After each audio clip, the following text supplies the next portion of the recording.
Bueno, hoy efectivamente, sin ninguna duda, es el día del año más especial de la cristiandad.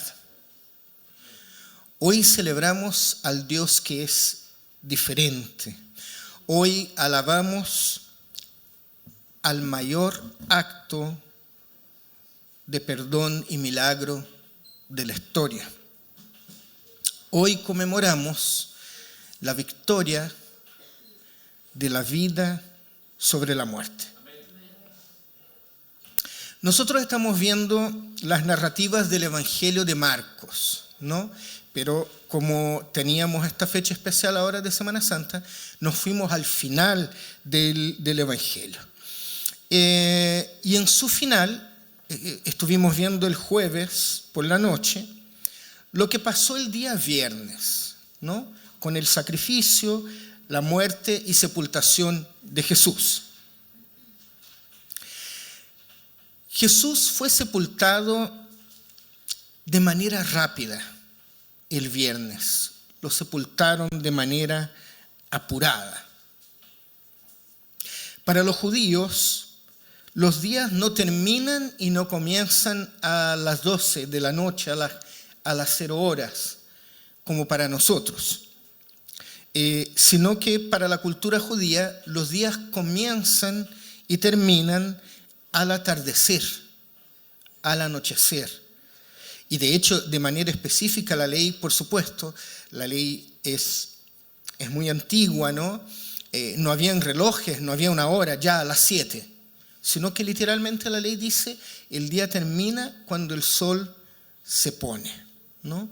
Puede ser las 6, puede ser las 7, ustedes saben que hay una variación ahí, pero para ellos el día termina y también comienza cuando el sol se pone. Y como Jesús expiró, dio su último aliento de vida cerca de las 3 de la tarde, su cuerpo fue bajado de la cruz y puesto en una tumba prestada por un hombre llamado José de Arimatea, ¿no?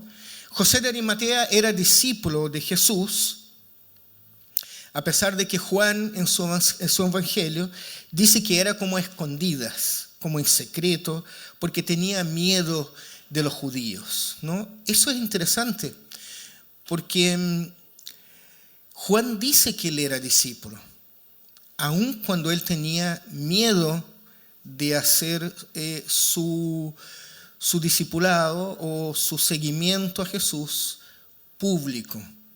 Es interesante. Muchas veces nosotros esperamos que las cosas se den exactamente de una forma, de una manera, ¿no? Al contrario, incluso nosotros diríamos, no, José de Arimatea, ahí nomás, porque si fuera valiente, él expresaría su fe a todos y no le importaría los judíos, ¿verdad? Pero aquí al final del Evangelio es ese mismo hombre que muchas veces nosotros podríamos criticar, el que va hasta los romanos y dice, pásemelo, páseme el cuerpo, páseme el cadáver, yo lo voy a llevar a mi sepultura, una sepultura nueva que tenía José de Arimatea. Este hombre, con la ayuda de Nicodemo, ¿se acuerdan de Nicodemo? Otro que uno también podría criticar. Dice, ese fue el que fue a escondidas en la noche. Sí, y aquí está, otro que uno dice más o menos nomás, pero aquí está valientemente ayudando a bajar el cuerpo del Señor. Bajan el cuerpo de la cruz, lo envuelven en lienzos con especias aromáticas, pero muy a la ligera, y lo ponen en esa tumba, ya que ya iba a empezar el sábado, porque el sábado empieza al atardecer del día viernes, ¿sí? Bueno, empieza el sábado y entonces había que esperar el domingo, porque había que respetar el Shabbat, ¿no? El día de descanso judío. Ha pasado el sábado y la narrativa nos lleva ahora a la madrugada del día domingo. Así que les invito a que leamos Marcos, capítulo 16, los versos 1 al 8. Marcos, capítulo 1, versículos 1 al 8.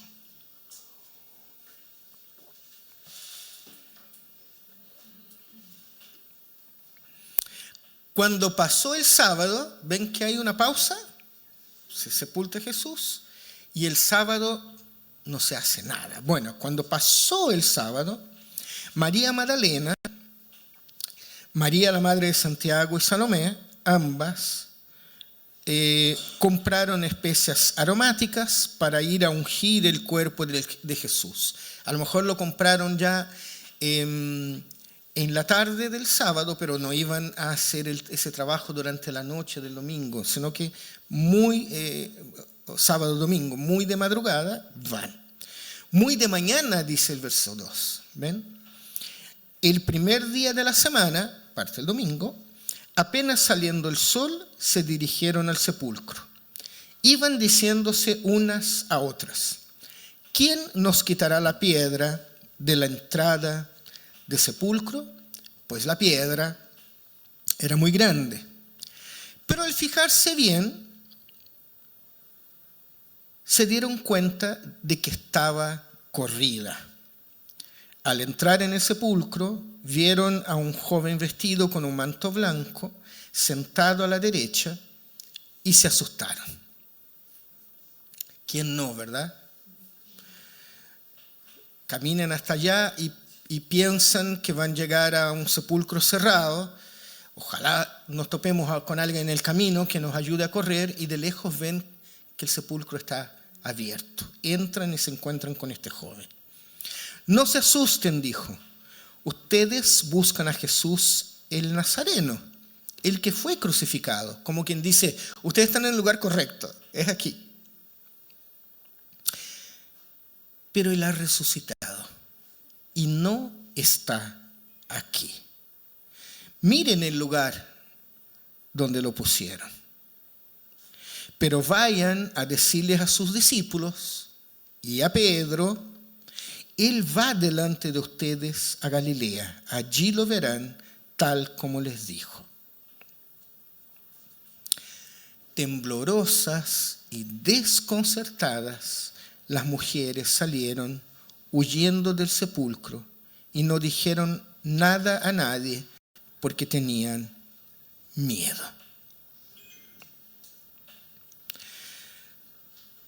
Marcos no termina acá, ¿verdad? Hay otros versículos, porque pareciera aquí que el evangelio termina como incompleto, o sea que las mujeres no fueron a hablar con nadie. Bueno, cuando leemos Marcos hasta el final, vemos que sí. Pero vamos a llegar hasta aquí hoy día. Cuando terminó el sábado, en el atardecer de ese día, las mujeres probablemente compraron en esa tarde-noche, especias aromáticas para ungir el cuerpo de Jesús. Y al amanecer del primer día de la semana, el domingo, María Magdalena, junto con María, la madre de Jacobo y Salomé, fueron hasta el sepulcro conversando, ¿no? ¿Quién nos quitará la piedra de la entrada del sepulcro? Ellas iban a retirar el cuerpo de la tumba y estaban conscientes de sus limitaciones físicas. O sea, nosotras dos no vamos a ser capaces de mover la piedra, ¿no? Y llegando allá se dan cuenta entonces de que la piedra está corrida. Al entrar al sepulcro, se encontraron con un joven vestido con un manto blanco, sentado a la derecha. Se asustan, pero el joven les dice como quien les quisiera tranquilizar. ¿Sí? No se asusten. Deben estar blancas, ¿no? Como papel así. No se asusten. Ustedes buscan a Jesús el Nazareno, pero Él ha resucitado. No está aquí. Miren el lugar donde lo pusieron. Y entonces el joven les hace una especie de llamado misionero. Vayan a decir a los discípulos, principalmente a Pedro. Pobre Pedro, ¿no? Debe haber estado muy angojado, debe haber estado sufriendo con el peso de su conciencia por haber negado al Señor. Así que vayan y digan a los discípulos y a Pedro que Jesús va delante de ustedes a Galilea y que allí lo verán tal como Él dijo que iba a suceder. Qué bonito, qué esperanzador. Ustedes recuerden que Él dijo que esto iba a pasar, ¿no?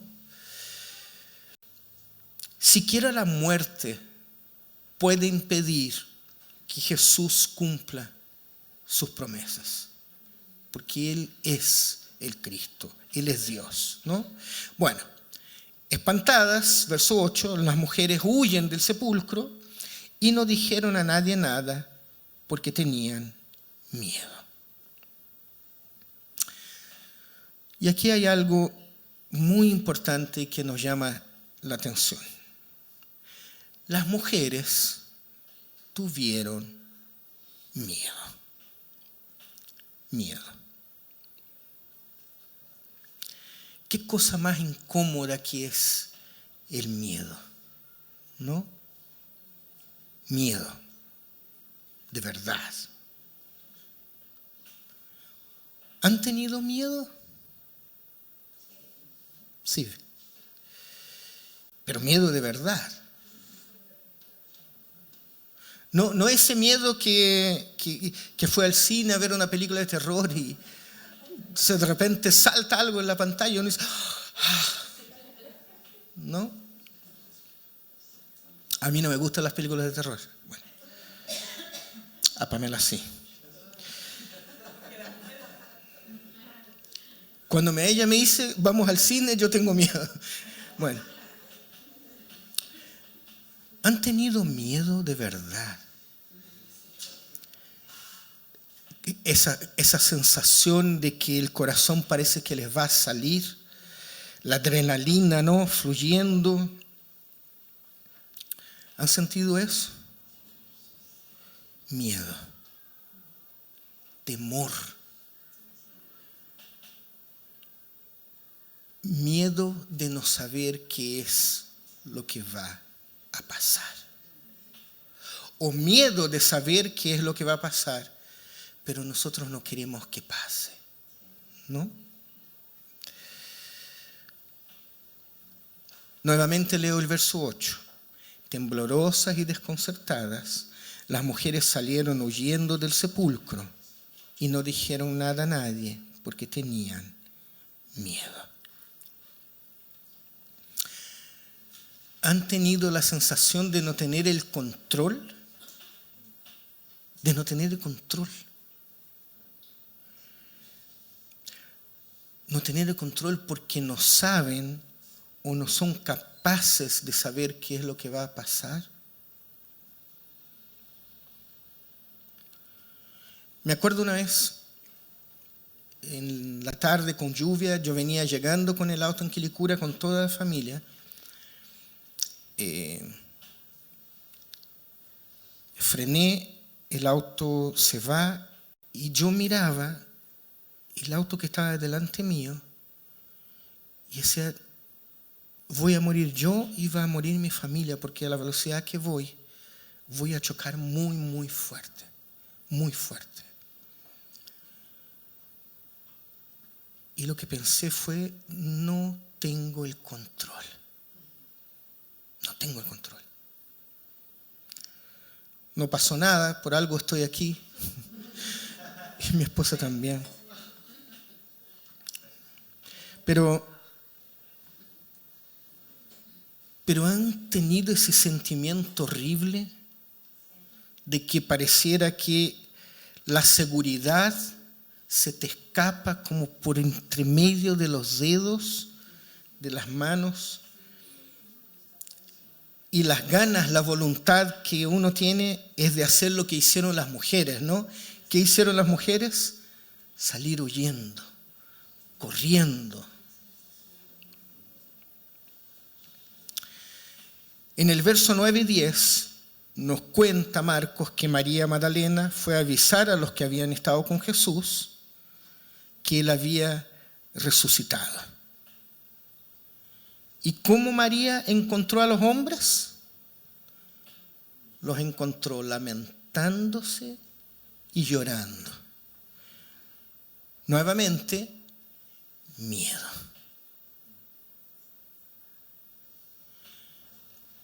El Mesías ha muerto, ya no está. Seguramente los romanos también andan atrás de nosotros. Miedo. Yo creo que todos hemos sentido miedo, ¿no? Y el miedo puede paralizarte. Pero si nos paralizamos, dejamos de cumplir el llamado. Cuando tenemos miedo y nos paralizamos, perdemos el rumbo. Nos sentimos perdidos, deprimidos. Y les digo algo, cuando tenemos miedo, nos olvidamos que Jesús ha resucitado.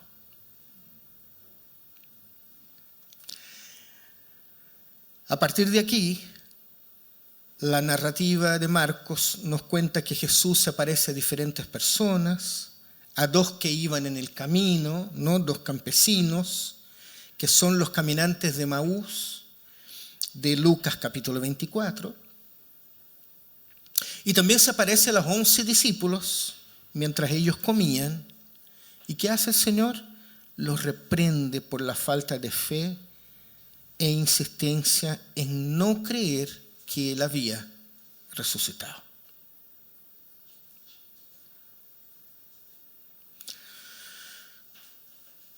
Yo pienso que a veces nosotros vivimos la vida así,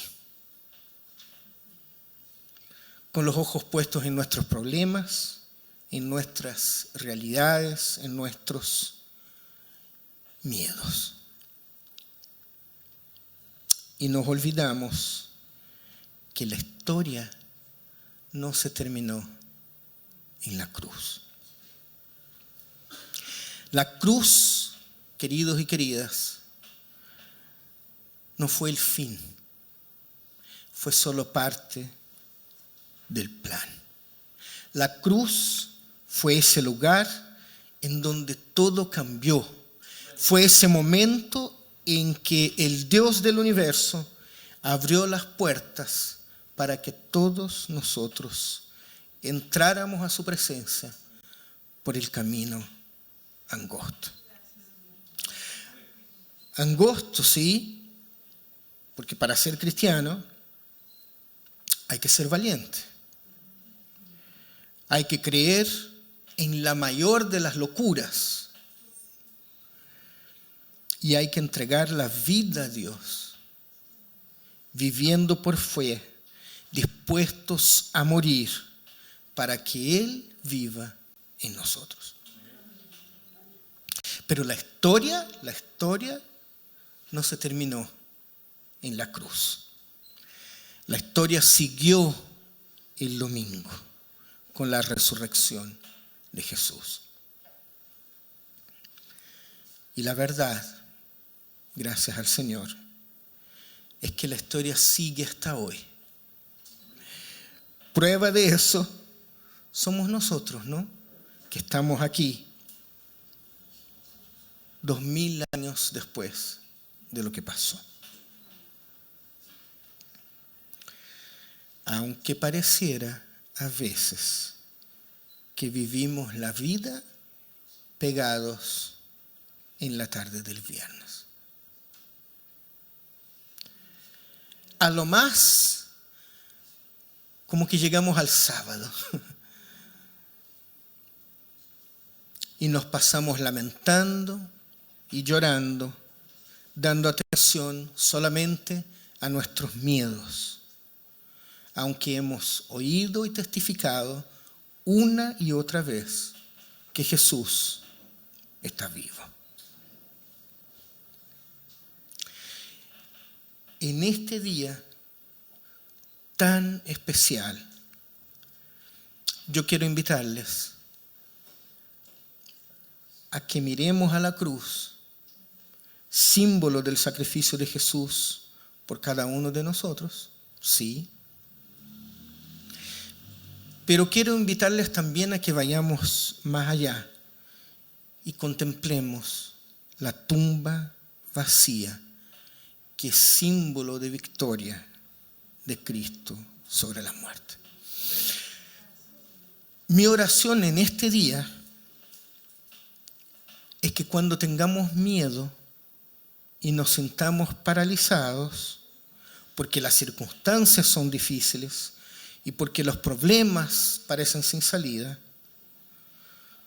nosotros recordemos que Jesús ha vencido la muerte. Y la tumba está vacía, queridos y queridas. Porque la tumba, así como la cruz, lo cambia todo. Y como Cristo, su cruz y su resurrección lo cambian todo, yo les quiero invitar a que terminemos este culto, esta liturgia, con un tiempo especial de oración y ungimiento por quienes están enfermos y están sufriendo. Así que voy a pedir a nuestros diáconos y diaconisas presentes que pasen aquí adelante para ayudarme a mí. Como dice la palabra del Señor, hay enfermos entre ustedes, que llamen a los ancianos, así dice el texto, y oren por los que necesitan, ¿verdad? Así que, por favor, si hay diáconos y diaconisas presentes, pasen aquí. Y si tú que estás aquí hoy día necesitas que oremos por ti o por alguna necesidad especial que estás pasando o tu familia, pase aquí mientras la iglesia va a estar cantando al Señor en oración.